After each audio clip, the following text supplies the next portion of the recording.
बिस्मिल्लाहिर्रहमानिर्रहीम। अस्सलाम वालेकुम प्यारे दोस्तों, आज हम आपको ये बताएंगे कि आप सल्लल्लाहु अलैहि वसल्लम जब दुनिया में तशरीफ़ लाए तो आप बाकी बच्चों की निस्बत कैसे मुख्तलिफ थे, और साथ में ये भी बताएंगे कि आप सल्लल्लाहु अलैहि वसल्लम की तशरीफ़ आवरी के बाद क्या क्या वाक़यात पेश आए। लिहाजा वीडियो बहुत अहम और ईमान अफरोज़ होने के साथ साथ बहुत दिलचस्प होने वाली है, लिहाजा वीडियो को एंड तक ज़रूर देखिएगा। हज़रत इब्न अब्बास रज़ियल्लाहु ताला अन्हु फरमाते हैं, हज़ूर नबी करीम सल्लल्लाहु अलैहि वसल्लम इस दुनिया में तशरीफ लाए तो आपकी अनोल नाल कटी हुई थी। आप खतनाशुदा पैदा हुए। अब्दुल मुत्तलिब ये देखकर बेहद हैरान हुए और खुश भी हुए। आपकी पैदाइश से पहले मक्का के लोग खुशकसाली और कहत का शिकार थे, लेकिन जो ही आपके दुनिया में तशरीफ लाने का वक्त करीब आया तो बारिशें शुरू हो गईं। खुशकसाली दूर हो गई, दरख्त हरे भरे हो गए और फलों से लद गए। जमीन पर सब्जा ही सब्जा नजर आने लगा। पैदाइश के वक्त आप अपने हाथों पर झुके हुए थे, सर आसमान की तरफ था, और एक रवायत के अल्फाज ये हैं कि घुटनों के बल झुके हुए थे,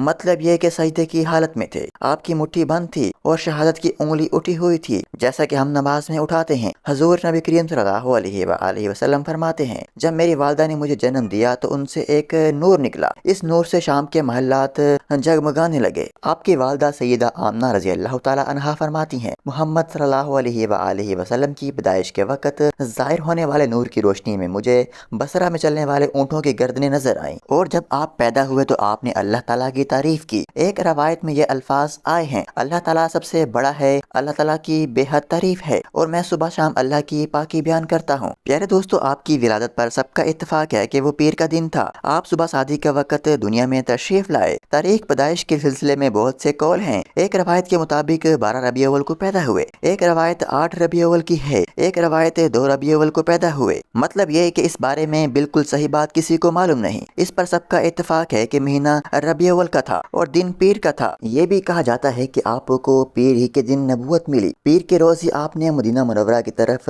हिजरत फरमाई और पीर ही के रोज आपका वसाल हुआ। आप सल्लल्लाहु अलैहि वसल्लम आमुल फेल में पैदा हुए, यानी हाथियों वाले साल में। इस साल को हाथियों वाला साल इसलिए कहा जाता है कि अबराहा ने हाथियों के साथ मक्का मुकरमा पर चढ़ाई की थी। आपकी पैदाइश इस वाक़या के कुछ ही दिन के बाद हुई। वाक़या कुछ इस तरह है कि अबराहा यमन का एक ईसाई हाकिम था। हज के दिनों में इसने देखा कि लोग बैतुल्लाह का हज करने जाते हैं। इसने अपने लोगों से पूछा, ये लोग कहाँ जाते हैं? इसे जवाब मिला, बैतुल्लाह का हज करने के लिए मक्का जाते हैं। इसने पूछा, बैतुल्लाह किस चीज का बना हुआ है? उसे बताया गया, पत्थरों का है। उसने पूछा, इसका लिबास क्या है? बताया गया, हमारे यहाँ जो धारीदार कपड़ा जाता है इससे इसकी पोशाक तैयार होती है। अबराहा ईसाई था। सारी बात सुनकर इसने कहा, मैं तुम लोगों के लिए इससे अच्छा घर तमीर करूंगा। इस तरह इसने सुर्ख, सफेद, जर्द और स्याह पत्थरों से एक घर बनवाया। सोने और चांदी से इसको सजाया। इसमें कई दरवाजे रखवाए, इसमें सोने के पत्थर चढ़वाए, इसके दरमियान जवाहिर लगवाए। इस मकान में एक बड़ा सा यकूत लगवाया, पर्दे लगवाए, वहाँ खुशबुएं सलगाने का इंतजाम किया गया। इसकी दीवारों पर इस कदर मुश्क मला जाता था कि वो स्याह रंग की हो गई, यहाँ तक कि जवाहिर भी नजर नहीं आते थे। फिर लोगों ने कहा, अब तुम्हें बैतुल्लाह का हज करने के लिए मक्का जाने की जरूरत नहीं है, मैंने यहीं तुम्हारे लिए बैतुल्लाह बनवा दिया है, लिहाजा अब तुम इसका तवाफ करो। इस तरह कुछ कबाइल कई साल तक इसका हज करते रहे, इसमें इत्तिकाफ करते रहे। हज वाले अरकान भी यहाँ पर अदा करते रहे। अरब के एक शख्स से ये बात बर्दाश्त न हो सकी। वो इस मसनूई खाना काबा के खिलाफ दिल ही दिल में कड़कता रहा। आखिर इसने दिल में ठान ली कि वो अबराहा की इस इमारत को गंदा करके छोड़ेगा। फिर एक दिन इसने चोरी छुपे बहुत सी गंदगी इसमें डाल दी। अबराहा को मालूम हुआ तो वो सख्त गजबनाक हुआ। कहने लगा, ये कार्रवाई किसी अरब ने अपने खाना काबा के लिए की है, मैं उसे गिरा दूंगा और उसका एक एक पत्थर तोड़ दूंगा। उसने शाम हबशा को ये तफसीलात लिख दी। उसने दरख्वास्त की कि वो अपना हाथी भेज दे। इस हाथी का नाम महमूद था। ये इस कदर बड़ा था कि इतना बड़ा हाथी रुए जमीन पर देखने में नहीं आया था। ये हाथी इसके पास पहुंच गया तो वो अपनी फौज लेकर निकला और मक्का का रुख किया। ये लश्कर जब मक्का के करीब पहुंचा तो अबराहा ने फौज को हुक्म दिया कि उन लोगों के जानवर लूट लिए जाएं। उसके हुक्म पर फौजों ने जानवर पकड़ लिए। उनमें अब्दुल मुत्तलिब के ऊँट भी शामिल थे। नफील भी इस लश्कर में अबराहा के साथ मौजूद था। ये अब्दुल मुत्तलिब का दोस्त था। अब्दुल मुत्तलिब इससे मिले, ऊँटों के सिलसिले में बात की। नफील ने अबराहा से कहा, कुरैश का सरदार अब्दुल मुत्तलिब मिलना चाहता है। ये शख्स तमाम अरब का सरदार है, शरफ और बुजुर्गी इसे हासिल है, लोगों में इसका बहुत बड़ा मकाम है, लोगों को अच्छे अच्छे घोड़े देता है, उन्हें अतियात देता है, खाना खिलाता है। ये गोया अब्दुल मुत्तलिब का तारुफ था।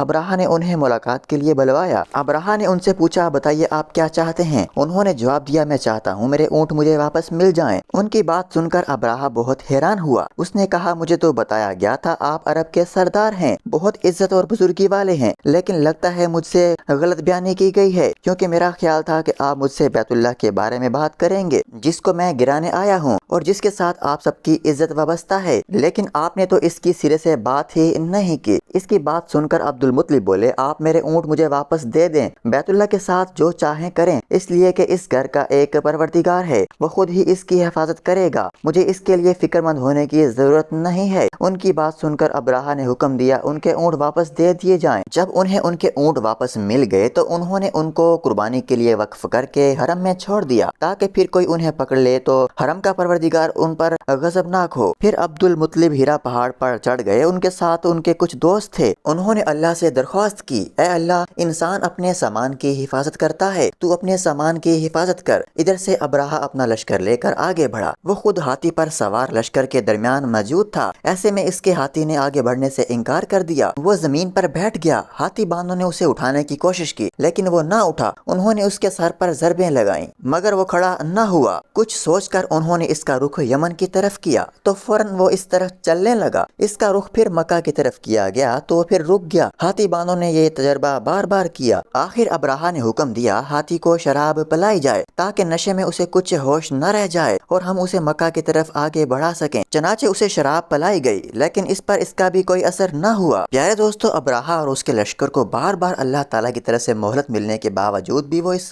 बात से पीछे न हटे कि वो अल्लाह ताला के प्यारे मुकद्दस घर को नुकसान न पहुँचाएं। प्यारे दोस्तों, यहाँ पर हमें ये बात सीखने को मिलती है कि अल्लाह ताला अपनी चीज़ों की किस तरह से हिफाजत फरमाया करते हैं। प्यारे दोस्तों, अगर हम भी अल्लाह ताला के फरमाबरदार बंदे बन जाएं तो अल्लाह ताला हमें कितनी मुसीबतों, मुश्किलात और परेशानियों से महफूज फरमाएंगे। दोस्तों, इसी के साथ ही अब्राहा का अंजाम और इससे मुंसलिक वाक़यात आपको आने वाले वीडियो में बताएंगे। इसी के साथ ही चैनल को सब्सक्राइब करके बेल नोटिफिकेशन ऑन कर लें, ताकि नए आने वाले वीडियो का नोटिफिकेशन आपको मिलता रहे। जज़ाकल्लाह।